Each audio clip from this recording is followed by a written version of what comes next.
मजलिस इत्तेहादुल मुस्लिमीन में शमूलियत अख्तियार की मोहतरम जनाब पवन राव अम्बेडकर साहब और हमारे भाई मोहतरम जनाब हफीज अहमद साहब की बेगम साहिबा और उनके फरजंद और उनकी बहन मंच पर डायस पर बैठे हुए बुजुर्गा के मजलिस इत्तेहादुल मुस्लिमीन के उम्मीदवार मोअज़्ज़िज़ हाज़रीन इकराम, बुजुर्गान मिल्लत, नौजवान साथियों, मैं आप तमाम का बेहद शुक्रगुजार हूँ कि आपने अपना कीमती वक्त निकालकर आज के इस मीटिंग में शिरकत की। मेरे पास अल्फाज नहीं है कि मैं कैसे आपका शुक्रिया अदा करूं। मैं सिर्फ अल्लाह से दुआ कर सकता हूं कि अल्लाह सुब्हानहू व तआला आपके दिलों में मज़ीद मजलिस इत्तेहादुल मुस्लिमीन की मोहब्बत को पैदा करे और अल्लाह सुब्हानहू व तआला आपके इस मोहब्बत और वाबस्तगी की बुनियाद पर सुल्तानपुर में इंशाअल्लाह ताला हम एक नई सियासी तारीख रकम करेंगे और यहाँ से इंशाअल्लाह ताला आप तमाम लोग मुत्तहिद होकर अपने इत्तेहाद, अपनी दुआओं और अपने इत्तेफाक की बुनियाद पर यहाँ पर आप मजलिस इत्तेहादुल मुस्लिमीन के उम्मीदवार को अपना विधायक बनाकर उत्तर प्रदेश की विधानसभा में भिजाएंगे इंशाअल्लाह। मेरे अजीज दोस्तों, मेरी इज्जतदार माँ और बहनों, मेरे मजलिस रुखबा, मजलिस इत्तेहादुल मुस्लिमीन का पैगाम, उसका मकसद यही है कि भारत की जमहूरियत को मजबूत किया जाए, अवाम के दिलों में भारत के संविधान के यकीन को और भरोसे को और मज़ीद किया जाए। और ये उस वक्त मुमकिन हो सकता है मेरे अजीज दोस्तों और बुजुर्गों, जब भारत की अक़लियत को सही मानों में उनको सियासी ताकत और क़ुव्वत मिलेगी। मैं आपसे गुजारिश करने आया हूं, आपको बताने आया हूं कि मजलिस इत्तेहादुल मुस्लिमीन को कभी भी सत्ता में जाकर संतरी या मंत्री बनने का शौक न कभी रहा न कभी रहेगा। हमारा मकसद यही रहा कि मजलूम अवाम के वोट को हासिल करके जब हमारे नुमाइंदे कामयाब होकर विधानसभा या ऐवान असेंबली या फिर सांसद पार्लियामेंट में जाते हैं तो उनको जरूरी है कि वो गरीब अवाम की तकालीफ को, उनके मसाइब को, उनके मुश्किलात को, उनके हक को हासिल करने के लिए, उनकी हुकूक को, उनकी जुल्म की दास्तान को, उनके इंसाफ के लिए, बराबरी के लिए, हिस्सेदारी के लिए आवाज उठाएं। ये मजलिस इत्तेहादुल मुस्लिमीन का मकसद और मिशन रहा और इसी मकसद और मिशन को लेकर हम आगे बढ़ रहे हैं। मेरे अजीज दोस्तों और बुजुर्गों, उत्तर प्रदेश हमारे मुल्क की सबसे बड़ी रियासत है और इतनी बड़ी रियासत में 19% यहाँ पर मुस्लिम अक़लियतों का आबादी में हिस्सा। मैं आपसे अपील करने आया हूँ कि आप जरा अपने दिल पर हाथ रखकर संजीदगी से मेरी इस बात पर गौर करिए कि इतने बड़े प्रदेश में जहां पर हर बिरादरी का, हर कास्ट का एक उनकी एक सियासी आवाज है, उनका सियासी नुमाइंदा है। आप खुद बताइए, उत्तर प्रदेश में इतनी बड़ी तादाद में मुस्लिम अक़लियत रहती है, क्या आपने अपना कोई नेता बनाया? क्या आपने किसी पार्टी को अपना एक मरकज सियासी आपने तश्कील दिया? जहां तक मेरा हाफिजा मुझे कहता है कि बरसों पहले, बल्कि आज से 55-60 साल पहले डॉक्टर अब्दुल जलील फरीदी साहब रहमतुल्लाह अलैह ने जो मुस्लिम मजलिस बनाई थी, जो उम्मीद का एक चिराग बनकर उभरा था, उसके बाद से आज तक मुस्लिम अक़लियत की कोई क़ियादत नहीं बनी, ना कोई आपकी सफ़ों से आपका कोई नेता बना। मजलिस यही चाहती है कि आपके दरमियान में किसी को एक नेता बनाया जाए, आपकी एक सियासी लीडरशिप को, क़यादत को मजबूत किया जाए, जो इन तमाम नाम निहाद सेकुलर पार्टियों से आजाद हो। और यही वजह है अजीज दोस्तों और बुजुर्गों कि भारत की जमहूरियत की तल्ख हकीकत, मेरी बात को आप जान लो, भारत की जमहूरियत की तल्ख हकीकत यह है कि जिस समाज के पास उसका नेता होगा, उसी की आवाज को, उसकी तकलीफ को, उसकी मुश्किल को सुना जाएगा। जिस समाज का नेता होगा, उस समाज के नौजवानों के जज्बात, उनके ख्वाबों को पूरा किया जाएगा। जिस समाज का नेता होगा, वो अपनी मां और बहनों की इज्जत का तहफ्फुज भी करेगा और उनको आगे तरक्की भी कराएगा। ये भारत की जमहूरियत की तल्ख हकीकत है। अगर किसी समाज का कोई नेता नहीं है, कोई सियासी ताकत नहीं है, तो हकीकत यह है कि उस समाज का नाम मुसलमान है, जिसके पास ना उनका कोई नेता है, ना उनके पास अपनी कोई सियासी क़यादत है। मजलिस यही बात का पैगाम आपको देनी आई है। आप पूछेंगे असदुद्दीन ओवैसी, तुम्हारी बात में सच्चाई क्या है, बताओ। मैं दो मिसाल आपको दूंगा। हालिया 1 महीना पहले भारत के प्रधानमंत्री ने अपने मंत्रिमंडल में तब्दीली लाई और उत्तर प्रदेश से अनुप्रिया पटेल को मिनिस्टर बनाया। क्यों बनाया? क्योंकि मोदी जानते थे कि बगैर कुर्मी वोट के उत्तर प्रदेश के चुनाव में उनको फायदा नहीं हो सकता। वहीं पर आगरा के रुकने पार्लियामान सांसद बाघेल साहब को मंत्री बनाया, क्योंकि मोदी जानते थे कि बगैर बाघेल समाज के वो उनको असेंबली में इलेक्शन में फायदा नहीं होगा।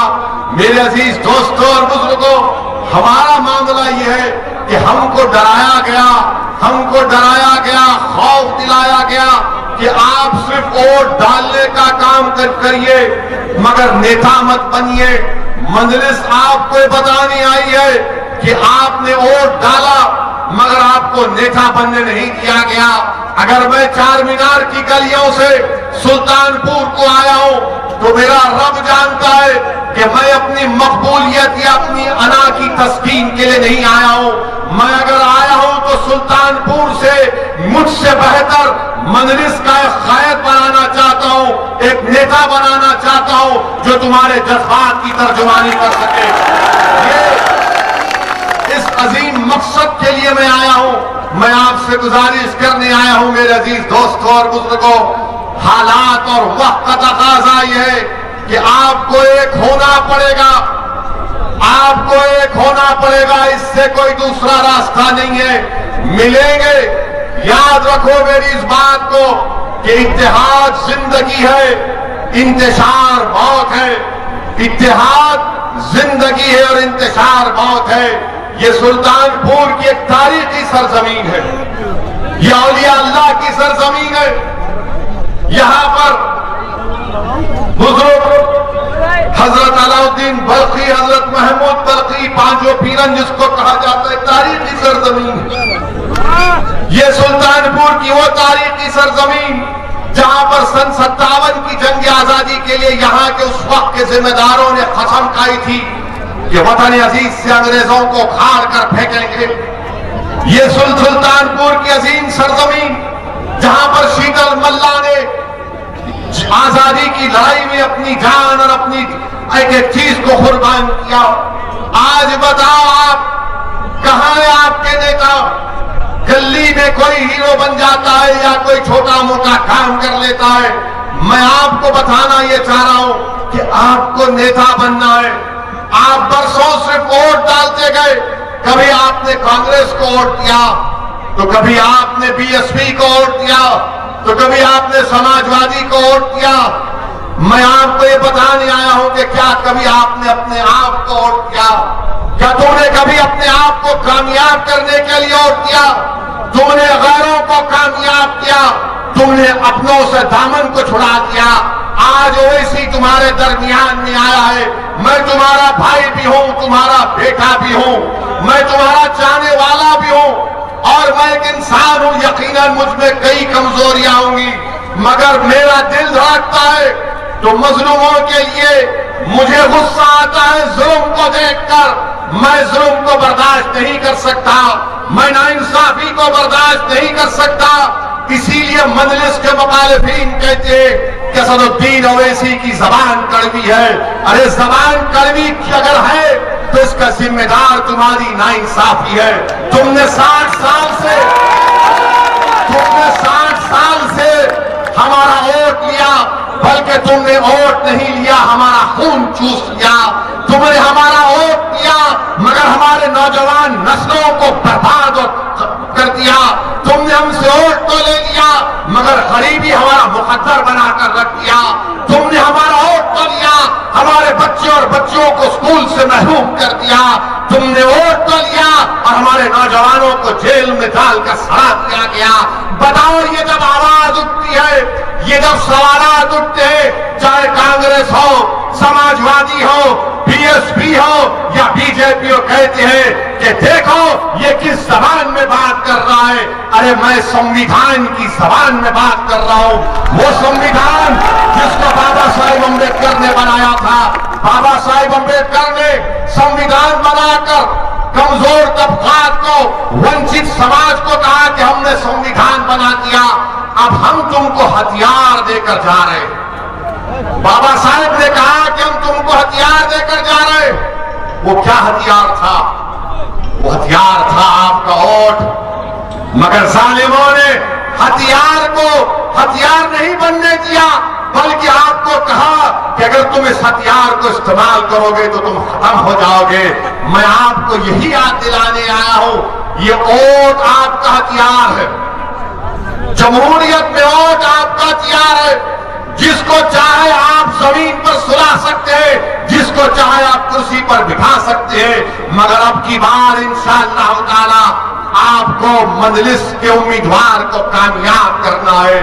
लोग हमारे मजलिस के मुखालिफीन कहते असदुद्दीन ओवैसी जज्बाती तकरीर करता है, तो आप क्यों नहीं करते? कौन रोका आपको? जज्बात में कौन आता है मालूम आपको? जज्बात में वो आता है जो जुल्म को देखता है। जज्बात में वो आता है जो नाइंसाफी को देखता है। जज्बात में वो आता है जिसके दिल में एक तड़प होती है कि मुझे हिस्सा मिलना चाहिए। जज्बात में वो आता है जिसमें एक तड़प होती है कि मुझे अपना मुकाम मिलना चाहिए। जज्बात में वो आता है जो किसी को देखता है कि नहीं, मुझे भी आसमानों को छूना है, मैं जमीन पर नहीं रहना चाहता हूं। जो लोग जज्बात में नहीं आते वो मुर्दार के मुर्दा कहने के लायक है। इसीलिए मेरे अजीज दोस्तों और बुजुर्गों, जज्बात को जमहूरियत में संविधान की 4 दीवारी में रहकर हमको अपने ख्वाबों को पूरा करना है। और वो ख्वाब क्या है?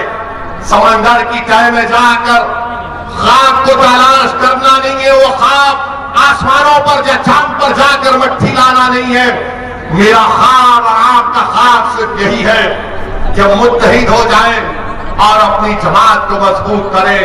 मेरे अजीज दोस्तों और बुजुर्गों, ये Samajwadi party, BSP, Congress, BJP सब हम पर तनकीद करते हैं, अनाप शनाप भगते रहते हैं। मुझे इसकी कोई फिक्र नहीं है, क्योंकि मैं जानता हूं कि अगर ये मुझ पर उंगलियां उठा रहे हैं, मुझ मेरे बारे में बोल रहे हैं, इसलिए बोल रहे हैं कि पूरे उत्तर प्रदेश में अगर उनको कोई नजर आ रहा है जो गरीब मजलूम आवाम की आवाज बनकर उनके इंसाफ का मुतालबा कर रहा है, तो उनको मैं ही नजर आ रहा हूं। इसीलिए मजलिस पर तनकीद करते हैं, निशाना बनाते हैं। मगर हम ये पूछना चाहते हैं, सवाल मेरी जातियत का नहीं है। बताओ, उत्तर प्रदेश का मुसलमान इतना कम पढ़ा लिखा क्यों है? उत्तर प्रदेश का मुसलमान इतना कम पढ़ा लिखा क्यों है? कौन जिम्मेदार है इसका?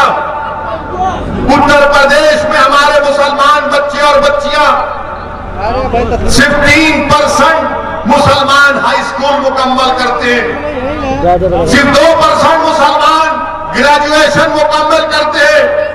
और 5 साल और 15 साल के दरमियान में सबसे ज्यादा बच्चे अगर स्कूल के बाहर है किसी समाज के, तो मुसलमानों के 60%।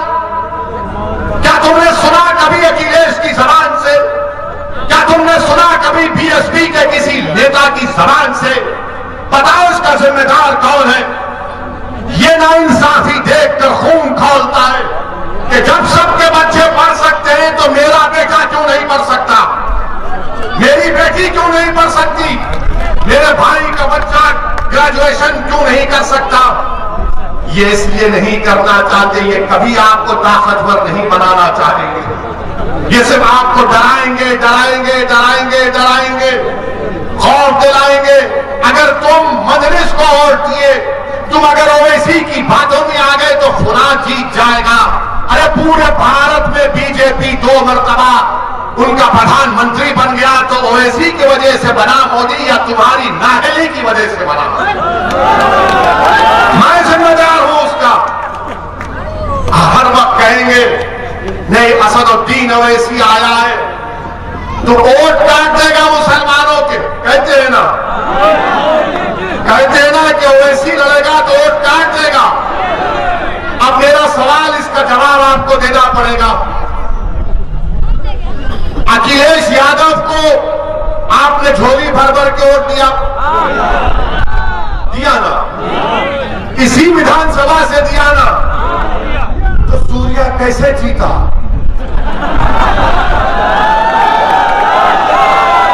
सूर्या कैसे जीता?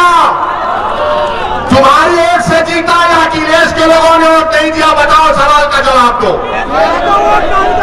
तुमने सूर्या को वोट दिया, ये वो अनूप को वोट दिया, शर्माओ मत, बताओ कितनों ने सपा को वोट दिया? हाथ उठाओ। शर्माओ ने, डरने की जरूरत नहीं, अल्लाह से डरो।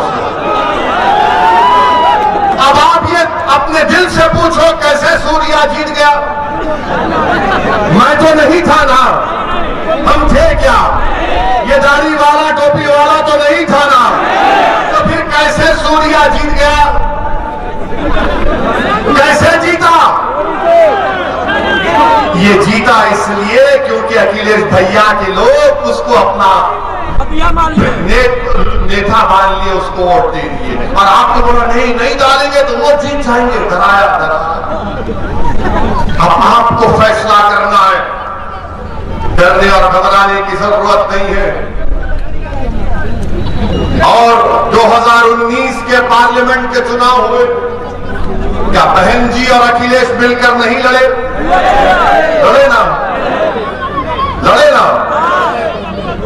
कौन जीता यहां से? ये पार्लियामेंट का चुनाव कौन जीते?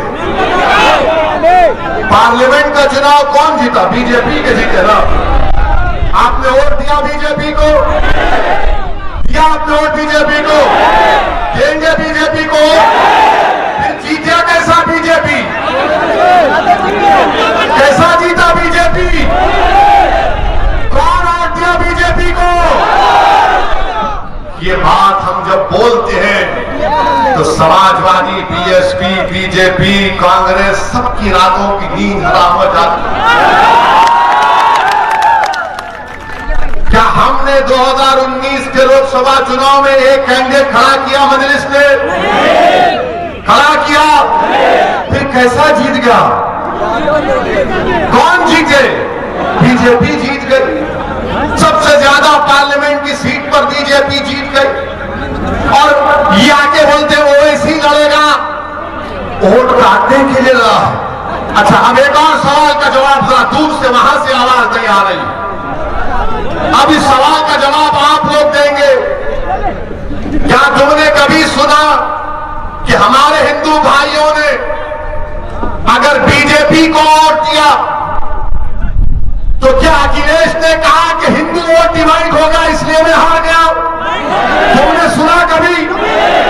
क्या तुमने कभी सुना कि बहुजन समाज के नेता ने कहा कि हमको हमारे दलित समाज ने वोट नहीं दिया तो बीजेपी जीत गई? आपने सुना?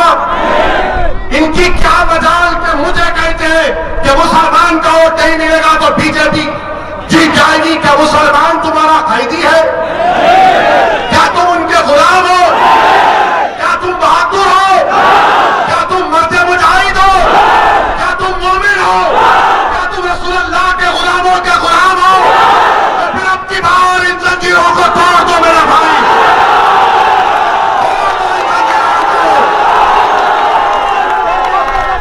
याद रखो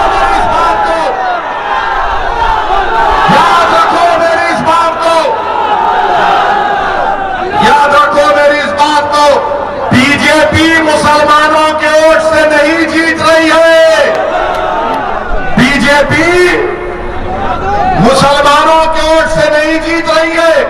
कितने वोट मिले मुसलमानों के बीजेपी को मालूम आपको? 2014 में 6% पूरे मुल्क में,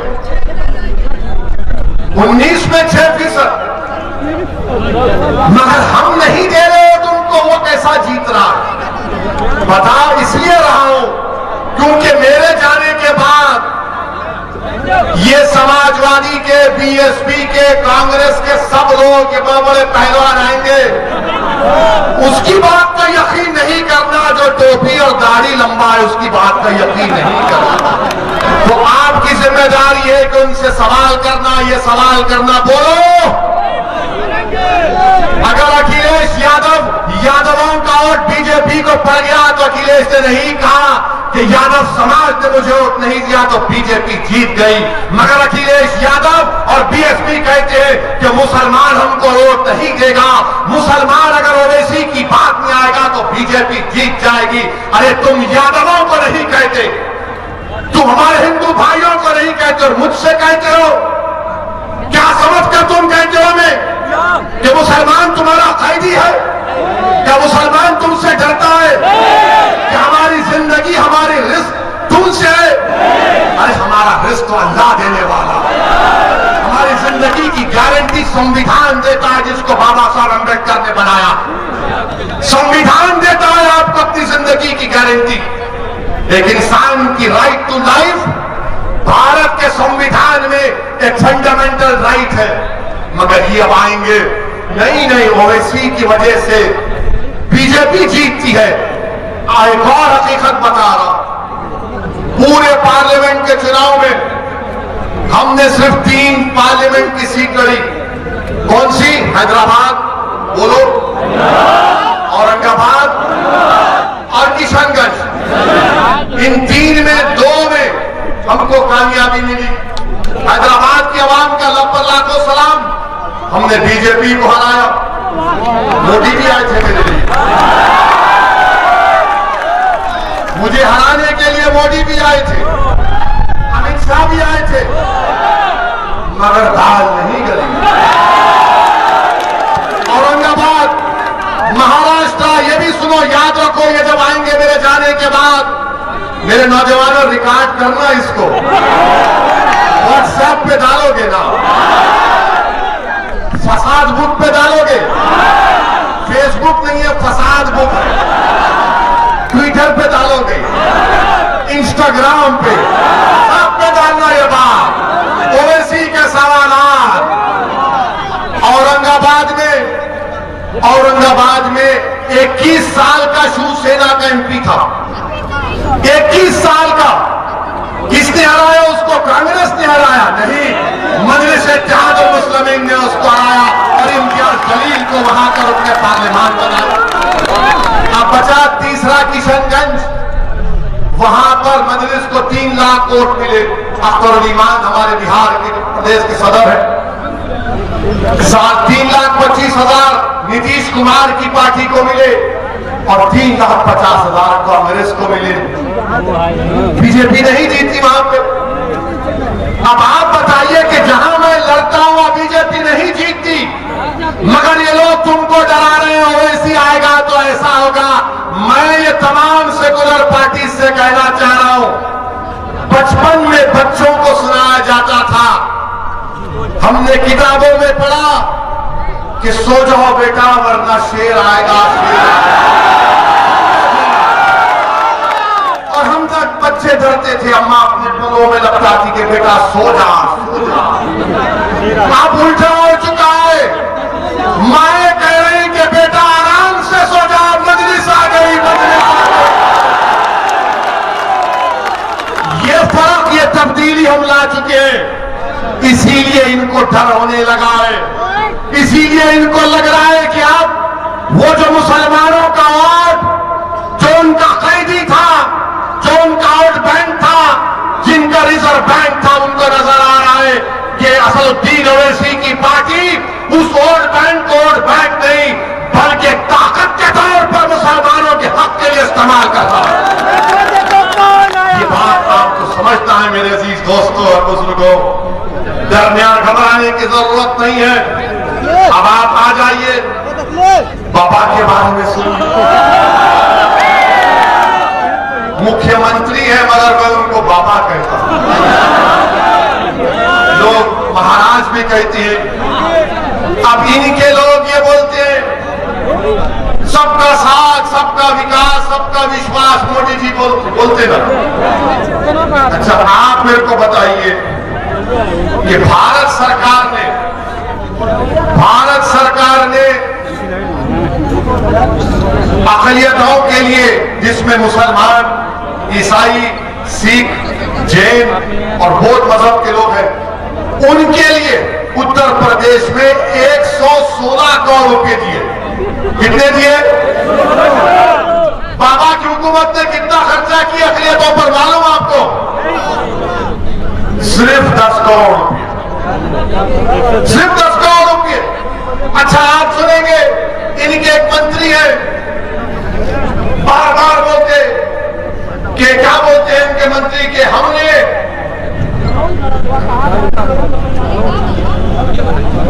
इनके मंत्री कहते हैं कि हमने मुसलमानों को प्रधानमंत्री आवास योजना में हमने घर दिया है। मैंने पार्लियामेंट में सवाल किया, अखिलेश भैया तो सवाल नहीं करते।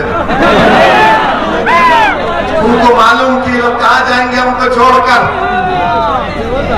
वो तो हमको भैंस समझते हैं कि दूध निथार के खुद ही पी लिए। हमने सवाल किया था कि बताओ प्रधानमंत्री आवास योजना ग्रामीण में कितने घर मुसलमानों को उत्तर प्रदेश में मिले? तो कहा गया 2017-18 में मोदी की सरकार ने 7,65,000 घर दिए। कितने दिए? 7,65,000 घर दिए। और आपको मालूम मुसलमानों को कितने मिले? 10। 7,65,000 में 10 घर मुसलमानों को मिले। और बाबा और मोदी कहते सबका साथ, सबका विश्वास, सबका विकास। यानी बताइए आप कितना नाइंसाफी और झूठ हमसे। और फिर एक और जगह पर एक बीजेपी के लोगों ने कह दिया कि हम मुसलमानों के लिए इतना कर रहे हैं, ओवैसी तो सिर्फ भड़काऊ भाषण देते हैं। हम ये बीजेपी की सरकार को पूछना चाह रहे हैं, जरा ये तो बता दीजिए कि सुल्तानपुर में कितने सीनियर सेकेंडरी के स्कूल है? सुल्तानपुर में एक भी सीनियर सेकेंडरी का स्कूल नहीं है। पूरे एक ब्लॉक में एक ही स्कूल है, पहली से 10वीं जमात, यानी क्लास 1 से क्लास 10 तक, वो भी कहा मदरसा। अब आपने टीवी पर देखा होगा कि माशाल्लाह हमारे टीवी के लोग भी मोदी जी के बहुत करीबी दोस्त हैं, बहुत करीबी दोस्त हैं। यहाँ पर है वो हमारे दोस्त हैं नौकरी करके, ये नहीं कि जो मालिक है वो बहुत करीबी दोस्त है। उनका ऐसा रिश्ता है मोदी जी से कि वो अपने बाप को गाली सुनना पसंद करेंगे पर मोदी जी के बारे में तनकीद सुनना पसंद नहीं करेंगे। तो क्या चला है टीवी पे कि मुसलमानों ने कह दिया कि बच्चे और बच्चियां साथ मिलकर नहीं पढ़ना चाहिए। देखा होगा ना टीवी पर आपने। हमारे पास भी मीडिया के लोग आए, मैंने कहा देखो मुझे बुलाओगे तो भारी पड़ जाएगा। बोले कैसे पड़ेगा? हम बोलेंगे तुमने बच्चियों के लिए कितना स्कूल खोला बताओ पहले। मैं बात चैलेंज कर रहा हूं बीजेपी से उत्तर प्रदेश की सरकार को, बताओ तुमने 4.5 साल के अपने इख्तियार में मुसलमान बच्चियों के लिए कितने स्कूल खोले? तो जवाब आएगा ओवैसी हिंदू मुस्लिम की बात करता है, हमने सबके लिए खोल दिया। अगर सबके लिए खोला तो फिर तालीम से दूर मुसलमान है, तालीम से दूर मुसलमान महिलाएं हैं, बच्चियां हैं। आप उनके लिए नहीं खोलेंगे और आप बोलेंगे नहीं ये साथ मिलकर पढ़ना नहीं चाहते। अरे आप स्कूल खोलना नहीं चाहते, आप पढ़ाना नहीं चाहते, ये हाल इनका है। अगर आप जाकर पापा से बोलेंगे पापा स्कूल नहीं है, तो बाप बोलेंगे नाम बदल दो।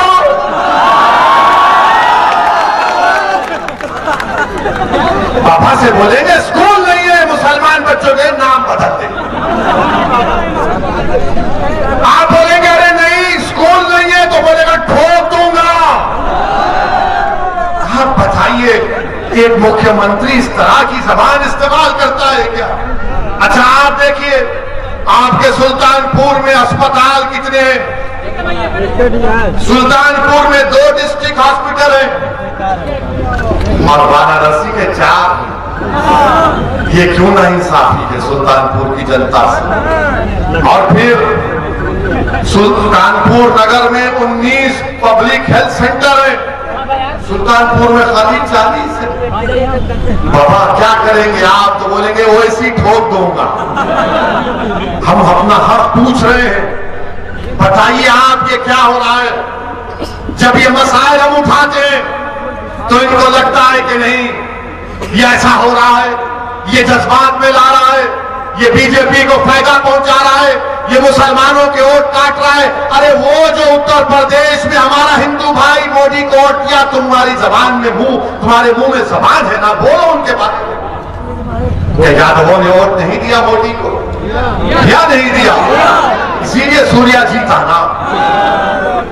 क्या हमारे दलित भाइयों ने नहीं दिया? क्या ठाकुरों ने नहीं दिया? क्या ब्राह्मण समाज के लोगों ने नहीं दिया? सब देते हैं, मगर कोई ये नहीं कहता कि हिंदू वोट हमको क्यों नहीं मिला। मगर सबकी जबान पे क्या होता है? मुसलमान वोट क्यों जा रहा है? ये आपको फैसला करना है मेरे अजीज दोस्तों और बुजुर्गों। और आज आप देखते हैं कि हमारे मुल्क में महिलाओं की फिक्र किसको? हमारे मुल्क में मालूम आपको किसकी, कौन से महिलाओं की फिक्र है? हर टीवी पे अफगानिस्तान में महिला कैसा हो रहा, अफगानिस्तान में ऐसा। अरे कानपुर में जो हुआ उसके बारे में नहीं बोलोगे? लखनऊ से करीब कानपुर, उत्तर प्रदेश की राजधानी से करीब कानपुर, एक मुसलमान है, उसको मारा और पीटा जा रहा है। तस्वीर की दुनिया में तुमको लेकर जाना चाहता हूं। फर्ज करो कि तुम हो और कानपुर में इस मजमे के तमाम में से कोई एक लोग हो, एक शख्स हो, उसके साथ अपनी बेटी हो 11 साल की, और मौत तुमको घेर कर मार रहा है, पीट रहा है, कह रहा है कि ये नारा लगाओ, वो नारा लगाओ, और तुम्हारी बेटी पुकार रही है इन जालिमों से कि मेरे अब्बा को मत मारो, मेरे अब्बा को मत मारो। क्या 11 साल की बच्ची के जहन में ये चीजें आएंगी कि उसके सामने उसकी बाप की बेइज्जती की गई? किसने आवाज उठाई? बोलो। कोई आवाज नहीं उठाया। मुझे बयान देना पड़ा टीवी पर जाकर, तो तब जाकर हरकत में आए। इन बच्ची के बारे में कौन बात करेगा? कौन बात करेगा उस बच्ची के बारे में?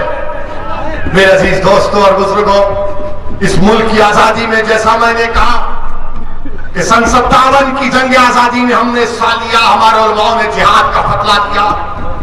अल्लामा फजल कैनाबादी की कुर्बानी को कोई सुबह क़यामत तक नहीं बुला पाएगा इंशाअल्लाह।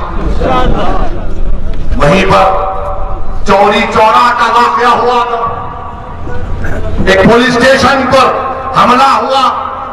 आपको मालूम वो चौरी चौरा जिसका वाकया हुआ, जिसको हमारे मुल्क के प्रधानमंत्री ने कहा था कि इसको बच्चों को पढ़ाना चाहिए, मगर प्रधानमंत्री ये बोलना भूल गए कि चौरी चौरा का वाकया अगर किसी ने शुरू किया तो उसका नाम अब्दुल्ला चुड़ीहार था। उसका नाम अब्दुल्ला चुड़ीहार था। वो मनिहार बरादरी का था और वही लोगों ने, उनको सजा हुई थी, जिंदगी बर्बाद हो गई, मगर मुल्क के लिए कुर्बान किया। और वही मनिहार बरादरी का तस्लीम नामी शख्स मध्य प्रदेश इंदौर में चूड़ियां बेचने जाता है, तो उससे कहा जाता है तेरा आधार कार्ड क्या है, तेरा नाम क्या है। उसके चूड़ियों को लूट लिया जाता, उसके पैसों को छीन लिया जाता। बताओ मोदी जी, क्या यही चौरी चौरा के मुजाहिदीन को खराज अकीदत आप पेश कर रहे हैं कि अब्दुल्ला चूड़ीहार का जानशीन उसकी नस्ल का तस्लीम पर मारा गया? उसको बताइए आप मेरे अजीज दोस्तों और बुजुर्गों, मेरे अजीज दोस्तों और बुजुर्गों, बड़े बड़े जुल्म के वाकयात हमारे मुल्क में हो रहे हैं, जिसको देख कर अगर आंख में आंसू नहीं आएंगे तो याद रखो तुम इंसान कहलाने के लायक नहीं हो। कभी एक फकीर है तो उसको मारा जाता है कि तूने क्यों भीख मांगी। खुर्शीद का वाकया यहां पर हुआ नहीं हुआ। खुर्शीद अहमद का वाकया सुल्तानपुर में हुआ और सबसे पहले वहां पर हमारे अकरम बेग साहब और सरफराज साहब पहुंचे। ये जुल्म के वाकयात हमारे पर इस प्रदेश में और पूरे मुल्क में हो रहे हैं। मेरे अजीज दोस्तों और बुजुर्गों, मैं आपको सिर्फ यही बताना चाहता हूं कि डरने और घबराने की जरूरत नहीं है। याद रखो, भारत का संविधान आपको इस बात की इजाजत देता है कि आप अपने मजहब पर चलें। आपको मजहबी आजादी दे दी गई है। आप अपने मस्जिदों को आबाद रखें। भारत के संविधान में आपकी जिंदगी, हर भारत के शहरी की जिंदगी एक बुनियादी हक है, फंडामेंटल राइट है। डरने और घबराने की जरूरत नहीं है। और एक बात मेरी याद रखो कि जो जुल्म करता है ना, वो जालिम खत्म हो जाता है। फिरौन था ना, फिरौन मालूम कौन था आपको? फिरौन एक बादशाह था, जुल्म करता था और अपने आप को खुदा कहता था। तो अल्लाह ने हजरत मूसा को उसकी तरफ भेजा और उसके दरबार में, फिरौन के दरबार में गरीब लड़की थी, बहुत गरीब थी, झोपड़ी में रहती थी। उसका काम यह था कि फिरौन के बेटी के बालों को कंघी किया जाए। और एक दिन जब वो फिरौन के महल में बादशाह की बेटी के बालों में कंघी कर रही थी तो कंघी नीचे गिर गई। उसने झुककर उठाया और कहा कि मेरा रब वो है जो मूसा और हारून का रब है, कि रब मूसा और हारून, मेरा रब वो है जो अल्लाह है। उसने कहा, तो बादशाह की बेटी ने कहा कि तू मेरे बाप को खुदा नहीं मानती? तो उसने कहा, नहीं, मैं उसको खुदा मानती हूं जो तेरे बाप का और तेरा और मेरा वो अल्लाह है, मैं उसको अपना रब मानती हूं। उसने जाकर अपने बाप से कहा कि एक कनीज है काम करने वाली जो मेरे बालों में कंघा करती, वो तुझको खुदा नहीं मानती। फिरौन ने उसको अपने दरबार में बुलाया। उसके दो बच्चे थे, एक शीरखार बच्चा था और एक 10-11 साल का बच्चा था। दो रिवायतें हैं। एक रिवायत में आया कि फिरौन ने कहा कि क्या तू मुझे खुदा नहीं मानती? तो उसने कहा, नहीं, मैं उसको मानती हूं जो तेरा भी रब है और मेरा भी रब है, वो अल्लाह है। उसने कहा, देख, मैं एक बड़ा तांबे का बर्तन लाया, उसमें तेल डाला, उसको खूब जलाया और कहा कि अगर नहीं मानेगी मुझे खुदा तो तेरे बेटे को उसमें डाल दूंगा, तेरे 10 साल के बेटे को। उसने कहा कि मैं तब भी तुझे अपना रब नहीं मानूंगी, मेरा रब वो है जो तुझे और मुझे और सारी कायनात को बनाया अल्लाह। उस जालिम फिरौन ने उस बच्चे को उसकी मां के हाथ से छीनकर तेल में डाल दिया। वो बच्चा फौत हो गया। फिर पूछा, बोल अब क्या बोलेगी? तो उसने जब देखा कि बच्चे की हड्डियां सामने आ गई, उसकी आंख से आंसू निकलना शुरू हो गए, तो बादशाह फिरौन ने कहा, अब तू डर गई, अब मान ले मुझे खुदा, तेरी आंख में आंसू आ गए। तो उस लड़की ने कहा कि मेरे आंख में आंसू मेरे बच्चे की मौत की वजह से नहीं या तेरी खौफ की वजह से नहीं, मेरे आंख में आंसू सिर्फ इसलिए आए कि अल्लाह मुझे एक ही जान दिया अपने दीन पर कुर्बान करने के लिए। फिरौन ताज्जुब किया और फिर कहा कि तेरे शीरखार बच्चे को ले लूंगा। उसके सीने से छीन लिया गया। तो जब बच्चे को, जो 6-7 महीने का बच्चा था, जब उसको तेल में डाला जा रहा था तो अल्लाह ने उस बच्चे को ताकत दी बोलने की।